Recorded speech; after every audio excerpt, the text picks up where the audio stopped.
At the Chertsey establishment in Surrey, a Ministry of Defence metallurgist named Dr. Gilbert Harvey brushed carbon dust from a cross-section of laminate and slid it across the bench to a visiting American officer. The date was March 17, 1973. The American, a colonel from the U.S. Army Material Command, had flown into RAF Northolt that morning under strict Foreign Office protocols, requiring him to leave his notebook at the gate.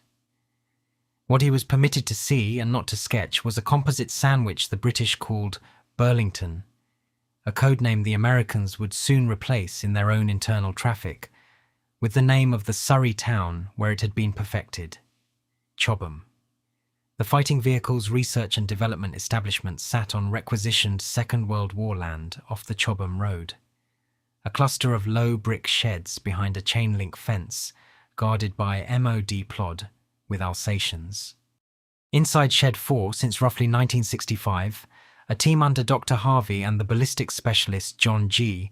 had been layering ceramic tiles, aluminium alloy, steel plate and elastomeric interstitials into a matrix designed to defeat the one weapon that terrified NATO planners above all others: the shaped charge warhead of the Soviet 115mm and 125mm smoothbore guns, then entering service on the T-62 and, imminently, the T-64. Whitehall had authorized the sharing reluctantly. The Chieftain tank, then in service with the British Army of the Rhine, carried the older rolled homogeneous armour, and the Ministry of Defence knew Burlington was, in the phrase used in a Defence Council paper from November 1972, possibly the most significant British contribution to Allied land warfare since the cavity magnetron. Prime Minister Edward Heath's government had spent 18 months arguing internally about whether to hand it over at all. Denis Healey, then in opposition but recently the Defence Secretary, who had commissioned much of the underlying work, warned privately that the Americans will take it, improve it, and sell it back to us at a markup. He was, in the specific sense he meant, correct. The Americans wanted it because their own tank program was in visible trouble. The MBT-70, the joint West German-US project, had collapsed in 1970 after cost overruns and the failure of the autoloader concept. Its replacement, the XM-815, later redesignated XM-1, was being fought over by Chrysler Defense at Warren, Michigan, and General Motors at Warren, Ohio. Both prototypes carried conventional cast and welded steel turrets. Both would, on the ranges at Aberdeen Proving Ground, be shown to be inadequate against the shaped charge threat, the CIA's National Intelligence Estimate. November 14, 1971 had catalogued in the Group of Soviet Forces Germany. The colonel at Chertsey that March morning was the first of several. Behind him would come General William Dupuy, commanding Tradoc, and a technical delegation from the Ballistic Research Laboratory. Each arrived under a bilateral memorandum of understanding whose text remains partially closed at the National Archives at Kew under FCO 46 series retentions. Each was shown in stages what the British had built. Dr. Harvey's briefing that day covered the theoretical basis only. The physical firing evidence, the perforated plates, the residual penetration figures against the 105mm heat round, the astonishing performance against long rod penetrators, was reserved for a second visit, scheduled for the summer, conditional on formal indemnities from the Pentagon. The American colonel left Chertsey shortly after 4 in the afternoon. In his classified debrief at the U.S. Embassy in Grosvenor Square the following day, he used a phrase that would recur in Pentagon memoranda for the next 4 years. He wrote that what the British had done was not an improvement on existing armour. It was, he said, a different category of protection entirely. The XM-1 program, as then constituted at Warren, Michigan, would have to be rebuilt around it. The origins of what the Americans saw in Surrey in 1973 lay in a set of British anxieties about the Central Front that had been sharpening since the mid-1950s. The Joint Intelligence Committee, chaired through much of the period by Sir Hugh Stevenson and later Sir Denis Greenhill, had watched Soviet tank production at the Nizhny Tagil and Kharkov works climb through figures that made the numerical mismatch in West Germany essentially permanent. By 1965, the group of Soviet forces Germany fielded roughly 7,500 tanks against a NATO Northern Army group frontage that could muster on paper perhaps 1,200. The British Bau's BR Corps sector, running from Hanover southward, would face the shock echelons of the 3rd Shock Army within 72 hours of any breakout. The Chieftain, entering service in 1967 with the 11th Hussars, carried the L-11A 5 120mm rifled gun, the heaviest tank armament in NATO. But its armour, though thicker at the glasses than the Centurion it replaced, was still conventional cast and rolled steel. A Defence Operational Analysis Establishment study in 1968 concluded that a Chieftain squadron attempting to hold the Hildesheim Gap could expect combat losses of 40% within the first 6 hours of engagement. General Sir John Hackett, commanding Northern Army Group from 1966, described the arithmetic to Healy in a memorandum, now in DEFE 25 at Q. The tanks were superb, the gunnery was superb, the crews were the best in NATO. There simply were not enough of them, and each one, once hit, was as vulnerable as any other steel box on the plain. The metallurgical work that would produce Burlington had begun at Chobham under a different rubric entirely. In 1964, a small team, including Harvey G. and a ceramicist named Neville Alford, had been asked to look at spaced armour concepts derived from wartime work on Panzerfaust defeat. The initial impetus was the shaped charge threat. A heat round functions by focusing a metallic jet at hypervelocity into the target, and the physics suggested that a layered structure combining materials of very different densities and acoustic impedances could disrupt the jet more effectively than any homogeneous steel of practical thickness. By 1968, the team had a working sample, fired trials at Kirkcudbright ranges in Dumfries and Galloway, using captured Warsaw-packed 85mm and 100mm heat rounds recovered through channels the Secret Intelligence Service preferred not to itemize in writing, produced results that Harvey's covering note described as an order of magnitude beyond expectation. A cabinet-level meeting on November 4, 1968, chaired by Harold Wilson, authorized full development under the Burlington codename, and imposed a security regime modeled on the wartime Tube Alloys atomic project. The papers were held not in the general MOD registry, but in a separate strongroom at Main Building in Whitehall, accessible only against a numbered list, maintained by the permanent Undersecretary. The Americans knew something was happening. Their military attaché in London, Colonel Don Starry, later the architect of air-land battle doctrine, had been picking up fragments since 1970. In a cable to the Pentagon dated February 8, 1971, Starry noted that British armour research spending, tracked through open parliamentary estimates, had risen faster than any comparable NATO programme, and that senior officers of the Royal Armoured Corps at Bovington had become unusually reticent on the subject of protection. Starry, who would take command of the US Armour Centre at Fort Knox later that year, began pressing his superiors to formally request access. The request came through official channels in November 1972. It landed on the desk of Lord Carrington at the Ministry of Defence and moved from there to Downing Street, where Heath spent 3 weeks turning it over. Heath's hesitation had less to do with military secrecy than with the wider architecture of the alliance in the winter of 1972.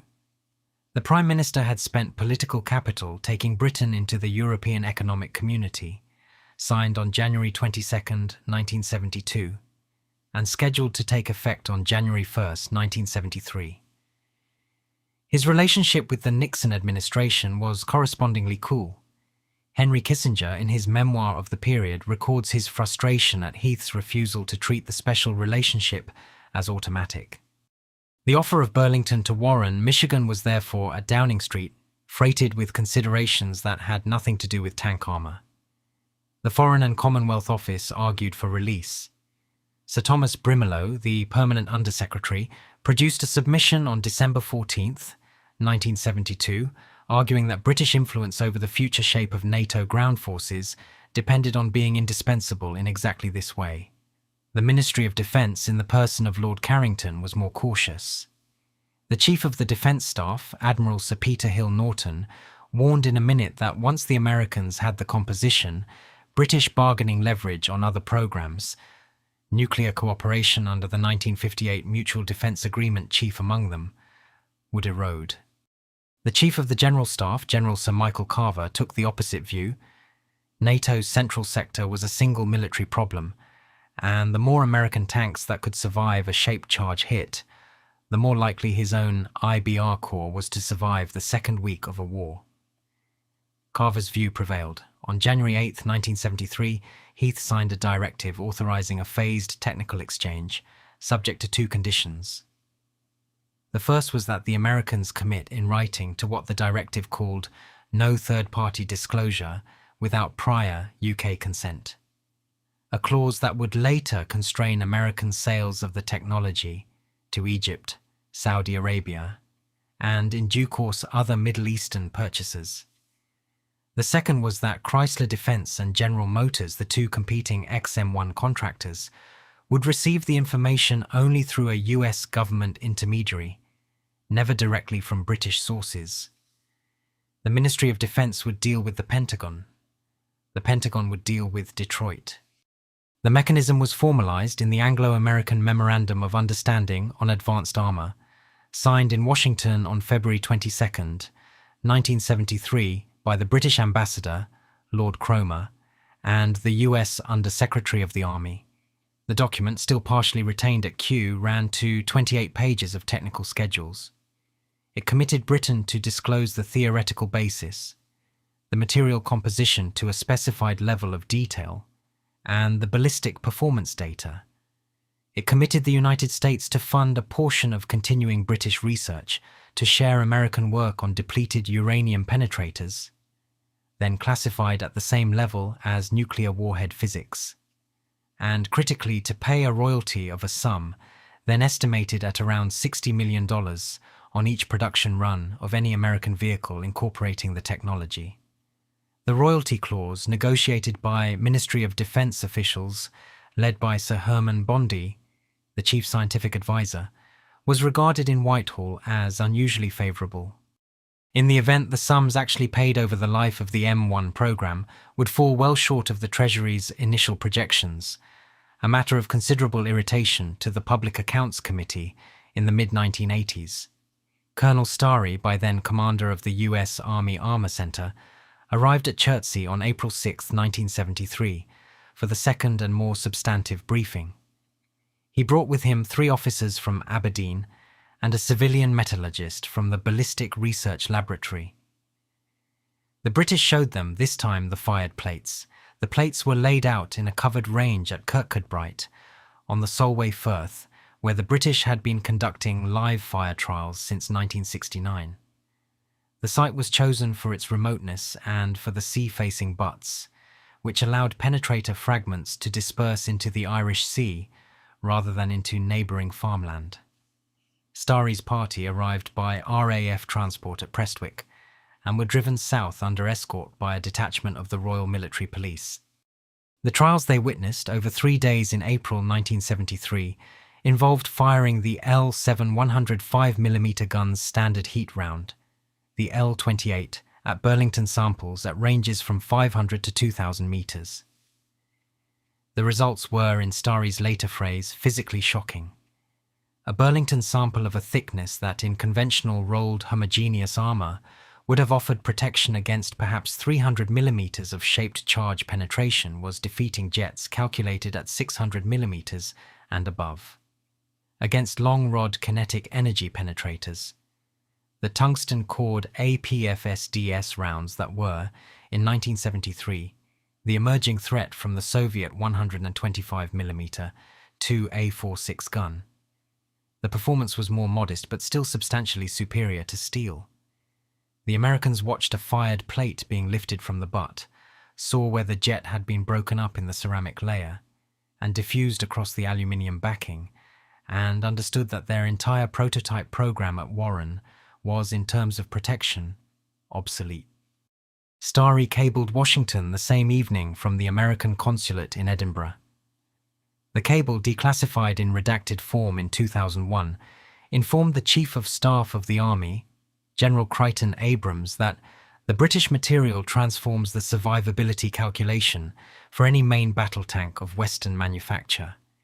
The XM1 turret design, as presently constituted at Warren, must be revised. This is not an incremental judgment. Abrams then, in the final year of his life and struggling with the illness that would kill him in September 1974, read the cable on April 11th and ordered an immediate halt to certain aspects of the XM1 turret development pending incorporation of the British technology. The engineering consequences at Chrysler Defence, which would ultimately win the XM1 contract in November 1976, were substantial. The Chrysler design team, led by Dr. Philip Lett, had to redesign the turret's frontal aspect to accommodate the composite matrix. The characteristic flat, angular slabs of the M1's turret cheeks, so different from the smoothly cast turrets of earlier American tanks, were a direct consequence. Composite armor, unlike cast steel, is manufactured as flat plates and then bolted or welded into a frame. The tank's silhouette changed, its weight rose. The transmission and power pack had to be uprated to compensate. The AGT-1500 gas turbine, chosen partly for its power-to-weight ratio, became viable in the design specifically because the armor package it had to move was heavier than anything previously fielded. British officials involved in the exchange watched the American design evolve with a mixture of professional satisfaction and diplomatic concern. Dr. Harvey, in an oral history recorded by the Imperial War Museum in 1989, recalled that by 1975 the Chrysler proposals coming back through the exchange channel showed a genuine understanding of what we had built, and improvements in some areas we had not thought of. The Americans had in particular developed better manufacturing techniques for the ceramic layers, and had begun work on the depleted uranium mesh that would later be incorporated into the M1A1HA variant from 1988. Whitehall now faced a question it had not adequately anticipated. The Challenger 1, entering service with the British Army from 1983, would incorporate Chobham armor in its second-generation form. The M1, incorporating the same underlying technology, would enter US service from 1980. The two tanks were, in protective terms, cousins. The Challenger 1's development traced back to a cancelled program. In the mid-1970s, the Ministry of Defence had committed to a joint project with the Federal Republic of Germany, designated the Future Main Battle Tank, intended to replace both Chieftain and Leopard 1 in the 1980s. That project collapsed in 1977, foundering on national requirements the two sides could not reconcile. The Germans wanted a smoothbore gun and a diesel power pack optimized for their doctrine of mobile defense. The British wanted a rifled gun, retaining the L11 lineage, and armor prioritized for survivability over speed. Dennis Healey's successor at defense, Fred Mulley, agreed with his German counterpart Georg Lieber in the summer of 1977 that the collaboration would end. Britain's fallback was a tank originally designed for Iran.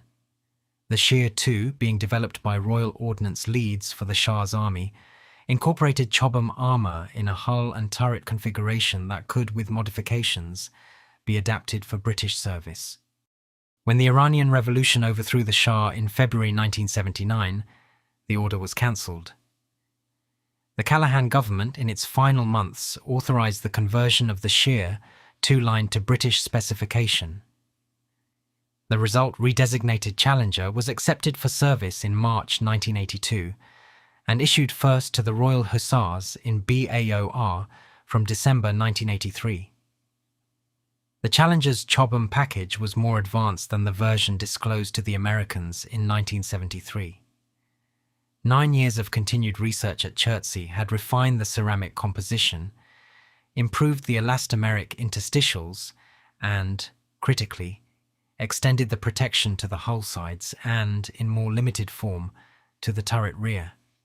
The tank weighed 62 tons, several tons heavier than the Chieftain it replaced, but its protection against the emerging Soviet 125mm threat was, according to a DOAE assessment in 1984, substantially superior to any comparable NATO vehicle in service. The Americans knew this. The exchange under the 1973 memorandum had continued, and the Ballistic Research Laboratory at Aberdeen had received in stages the improved compositions. What the Americans did not receive, and what caused considerable friction through the mid-1980s, was the manufacturing detail for the very latest British ceramic tiles, which the Ministry of Defence held back on the grounds that the original memorandum covered only the state of the art as at 1973. The Pentagon disputed this reading. A series of increasingly tense meetings between the Defense Procurement Executive and the U.S. Army Material Command through 1984 and 1985 produced a supplementary memorandum in October 1985, negotiated on the British side by Michael Heseltine's ministerial team at MOD. Heseltine, who had succeeded John Nott as Defense Secretary in January 1983, took a particular interest in the armour question.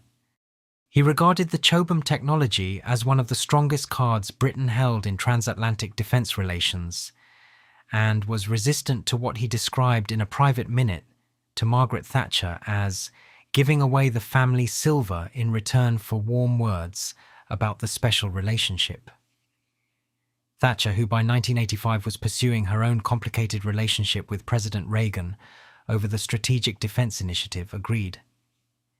The supplementary memorandum extended American access, but at a price, increased American funding for continuing British research, and a specific commitment to buy British components for certain M1A1 production runs. By the end of 1986, the transatlantic armour relationship had settled into a working equilibrium. British engineers at Chertsey and American engineers at Aberdeen were, in effect, running parallel development programs on the same underlying technology, with a formal exchange channel and a considerable degree of mutual professional respect. The Challenger and the M1 would, within 4 years, fight in the same war. The Iraqi Republican Guard began withdrawing from Kuwait City on February 26, 1991. West of the city, on the featureless desert plain designated by the coalition as Objective Norfolk, the 1st Armoured Division of the British Army was engaging elements of the Iraqi 52nd Armoured Division in what would become the largest tank battle involving British forces since the Second World War. The Challengers of the Royal Scots Dragoon Guards, the 14th/20th King's Hussars, and the Queen's Royal Irish Hussars were operating at ranges and in weather conditions that tested every assumption made at Chertsey and Kirkcudbright 2 decades earlier. The tanks had been shipped from BAOR through Emden the previous November, part of the deployment authorised by Thatcher's government in September 1990 and continued under John Major, who had succeeded her on November 28th. The Challenger's Chobham armour had been supplemented for the campaign with additional reactive tiles and had been fitted with the L26 charm, 1 round, the tungsten APFSDS penetrator developed at the Royal Ordnance Factory at Nottingham, specifically to defeat the frontal armour of the Iraqi T-72s. The T-72 in its export variant carried composite armour of Soviet design that Chobham had been engineered in significant part to defeat. The engagements at Norfolk and further south at Objective Copper produced results that at Chertsey were watched with quiet professional satisfaction. Challenger 1 crews recorded confirmed kills at ranges beyond 4,000 metres. In one case achieved by a tank of the Royal Scots Dragoon Guards, commanded by Captain Tim Purbrick, at a range of 5,100 metres. Believed at the time to be the longest confirmed tank versus tank kill in the history of armoured warfare. The Iraqi rounds that struck British Challengers, when they struck at all, did not penetrate. The 1st Armoured Division emerged from the ground war of 24th to 28th February 1991, having lost to enemy action no Challenger tanks whatsoever. The M1A1s of the American 7th Corps, engaging the Tawakalna and Medina divisions of the Republican Guard at 73 Easting and Medina Ridge on February 26th and 27th, produced comparable results. Chobham armour, in its American implementation, defeated Iraqi rounds at combat ranges. The Ballistic Research Laboratory would later confirm that no M1A1 was lost to Iraqi armor-piercing fire during the ground campaign. The technology first disclosed at Chertsey in March 1973, refined through 18 years of parallel Anglo-American development, had performed in combat exactly as Dr. Harvey and his colleagues had calculated on the ranges at Kirkcudbright. At the Ministry of Defence, in a building that had known considerably darker moments in the Cold War, officials assembled the assessment for the Prime Minister. The Chief of the Defence Staff, Field Marshal Sir Richard Vincent, briefed Major on March 3, 1991, that the Challenger's performance had, in his words, vindicated a generation of investment in armoured protection. The paper for Cabinet, drafted by Vincent's private office, made a related point. British defence research in the Chobham programme had produced a capability whose transatlantic influence was now, in the aftermath of Desert Storm, incontestably visible. The Cold War, whose central military problem had been the defence of the North German plain against Soviet armour, ended in circumstances the Chobham team had not designed for. The plates they had fired at Kirkcudbright had been calibrated against Soviet heat and Soviet APFSDS in Central European conditions, against an enemy who never came. What the plates instead defeated in February 1991 were export variant Soviet rounds in the deserts of southern Iraq, fired by a Ba'athist army whose training and doctrine were themselves Soviet-derived. The technology's afterlife in Whitehall raised questions that outlasted the Cold War. In the summer of 1991, with the Warsaw Pact formally dissolved on July 1st, and the Soviet Union in its final months, the Ministry of Defence began a review of the Chobham programme's continuing classification. Sir Michael Quinlan, the permanent Under-Secretary until the previous year, had argued in a valedictory paper that certain elements of the composition could now be downgraded, given that the primary threat against which they had been designed no longer existed as a coherent military entity. His successor, Sir Christopher France, was more cautious. The composition remained protected at the highest levels of British classification, and remains so today. The commercial implications were harder to contain. Vickers Defence Systems, which had absorbed the Royal Ordnance Tank Works at Leeds following the privatisation of Royal Ordnance in 1987, held the industrial rights to the British implementation of Chobham.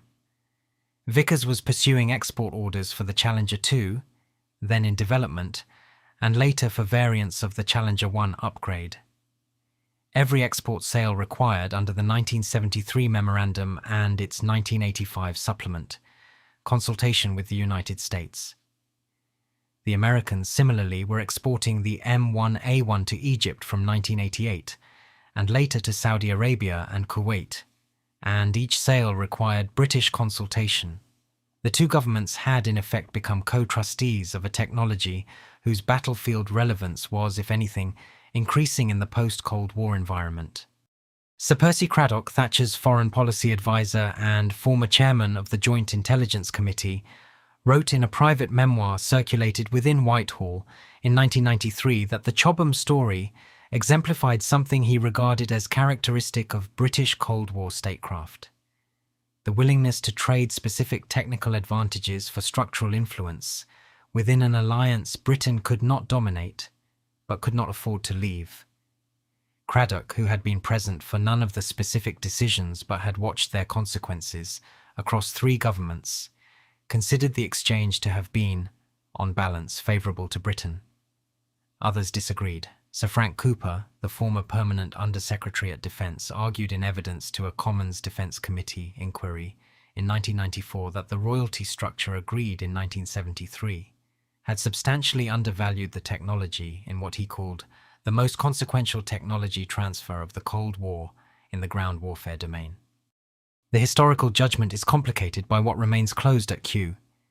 The DEFE and FCO series covering the exchange are extensively retained beyond the standard release intervals, and the technical schedules to the memoranda have never been declassified. Sir Lawrence Freedman, in his official history of the Falklands campaign, and in later work on British strategic policy, has argued that the Chobham decision needs to be understood as part of the broader pattern of Wilson-era and Heath-era investment in scientific defence research, which produced disproportionate returns for a country whose defense budget was, throughout the period, under sustained downward pressure from the Treasury. The men who did the work received little public recognition. Dr. Harvey was appointed CBE in 1978 in a citation that described his contribution to advanced materials research without further specification. John G. received an OBE in 1982 on similar terms. Neville Alford, the ceramicist, was appointed to the Royal Society in 1989, again with a citation that did not mention Chobham by name. The three of them, and the smaller team who worked under them at Chertsey through the 1960s and 1970s, had produced what was, in strict material terms, one of the most influential British contributions to Cold War land warfare, and had done so under conditions of secrecy that meant no obituary would fully record what they had achieved. Chertsey today is a business park. The Fighting Vehicles Research and Development Establishment closed in 2005. Its work consolidated at Defence Science and Technology Laboratory sites at Porton Down and elsewhere. The sheds where Harvey and G had assembled the first Burlington samples were demolished in 2007. A small commemorative plaque unveiled by the local branch of the Royal Tank Regiment Association records the site's contribution to armoured warfare, without specifying what that contribution was. The M1 Abrams remains in service with the United States Army. The tank fielded in 2026 is the M1A2 SE PV3, and future variants continue in development. Its armour package has evolved through multiple generations, incorporating depleted uranium mesh from 1988, additional layers for urban warfare from the mid-2000s, and further compositions whose details remain classified in Washington. The underlying architecture, flat composite plates arranged around a steel frame, defeating shaped charge and kinetic energy threats through impedance mismatch and jet disruption, remains recognizably the design principle first established at Chertsey in the late 1960s. Every M1 turret built since 1980, in every export variant sold to every foreign army, carries the intellectual inheritance of Dr. Harvey's bench in Shed 4. The Challenger 2, which succeeded the Challenger 1 from 1998, incorporated a second-generation Chobham package known within the Ministry of Defense as Dorchester. Its performance in Iraq from 2003, including the well-documented survival of a Challenger 2 of the Queen's Royal Lancers, struck by multiple rocket-propelled grenades, and a Milan missile at Basra in 2003, confirmed the continuing effectiveness of the underlying technology in threat environments the original Chobham team had not envisaged. The Challenger 3, currently entering service, incorporates a further generation of composite armour whose specifics remain classified. The lineage from Burlington runs unbroken through more than half a century. The transatlantic relationship the technology helped to structure has itself evolved. The 1958 Mutual Defence Agreement, governing nuclear cooperation, remains the load-bearing document of British defence relations with the United States. The armour exchange under the 1973 Memorandum sits alongside it as a less visible but arguably comparable arrangement in the conventional domain. Officials who have worked on both describe the armour relationship as, in some respects, more equal. Britain contributing an original capability the Americans genuinely needed, rather than depending on American sufferance for access to weapons systems Britain could not build alone. The Cold War, viewed through the lens of Chobham, was not exclusively a competition between superpowers in which Britain played a supporting role. In specific technical domains, the cavity magnetron, radar, computing, cryptography, submarine noise reduction, composite armour, British contributions were structurally decisive to Western capability. The men and women who produced them worked for the most part without recognition, under classifications that outlasted their own careers, for salaries that would have looked modest to their industrial counterparts, in laboratories that no longer exist. The last remaining sample of the original 1968 Burlington composition is held according to a written parliamentary answer given by the Ministry of Defence in 2018 at a Defence Science and Technology Laboratory facility whose location is not disclosed. The metallurgical records of the initial trials at Kirkcudbright are retained at the National Archives under closure orders extending to 2043. The colonel who visited Chertsey on March 17, 1973, died in retirement in Virginia in 2004. His obituary in the Washington Post noting only that he had served in armaments development during the Cold War. He had in fact seen something that rewrote a tank.